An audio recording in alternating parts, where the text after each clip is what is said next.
Bom dia, igreja, a graça e a paz do nosso Senhor e Salvador Jesus Cristo. Meus amados irmãos, na devocional de hoje eu gostaria de convidar você a refletir nas bem-aventuranças, como nós fizemos na semana passada. Hoje nós vamos falar da segunda bem-aventurança. Semana passada falamos sobre a primeira, que fala que bem-aventurados, felizes são os pobres, os humildes de espíritos, porque a estes pertence o reino dos céus. E nós refletimos e lembramos que a pobreza, a humildade não tem nada a ver com a questão financeira, mas sim aqueles que veem que são incapazes de ter recursos financeiros, recursos externos e recursos internos para alcançar a graça e a salvação em Cristo Jesus. Meus amados irmãos, hoje nós iremos refletir na segunda bem-aventurança, que está lá em Mateus capítulo 5, versículo 4, que diz assim: Bem-aventurados que choram, porque serão consolados. Bem-aventurados que choram, porque serão consolados. Meus amados irmãos, será que esse choro, é todo tipo de choro?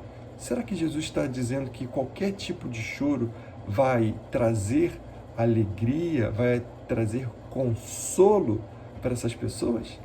Claro que não. Jesus está falando aqui de um choro espiritual, de um luto espiritual. Por que choro? Por que luto espiritual?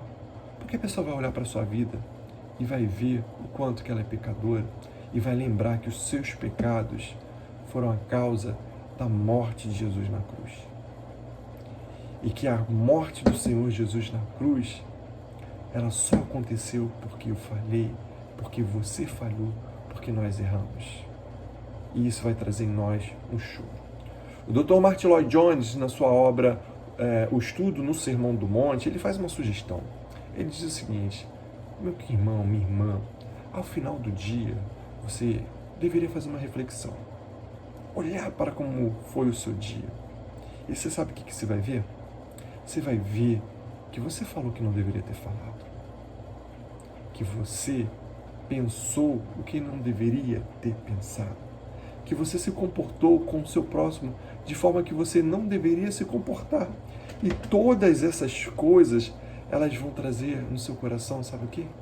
Tristeza. E você vai pensar que tais atos você não deveria ter cometido. E vai lembrar que você se irrita facilmente, que você tem um temperamento mau, que você pensa coisas que não deveria pensar, tem pensamentos maldosos, invejosos, ciumentos, e que muitas vezes você não é capaz de se controlar.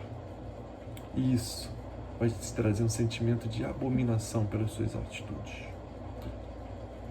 Essa é a atitude, esse é o pensamento do servo do Senhor. Sabemos que isso não é muito pregado aí fora. Por quê? Porque não dá muito ibope. Sabemos que muitas pessoas choram em pregações e que pregações mexem com as suas emoções. Pregações vêm falar sobre coisas que as pessoas estão sentindo e que elas gostariam de ouvir. E muitos desses sermões são sermões emotivos, mas que não apontam para o pecado. E nós temos visto igrejas lotadas, abarrotadas, mas que não gera mudança de vida. Queridos, tem pessoas que rejeitam esses ensinamentos. Agora, rejeitar esse ensinamento é como se você estivesse sendo excluído das bem-aventuranças. É como se você estivesse dizendo que você rejeita os ensinamentos de Paulo, de Jesus. O apóstolo Paulo diz: desventurado homem que sou, quem poderá me livrar do corpo dessa morte? Meus amados irmãos, feliz é aquele que chora. Por quê?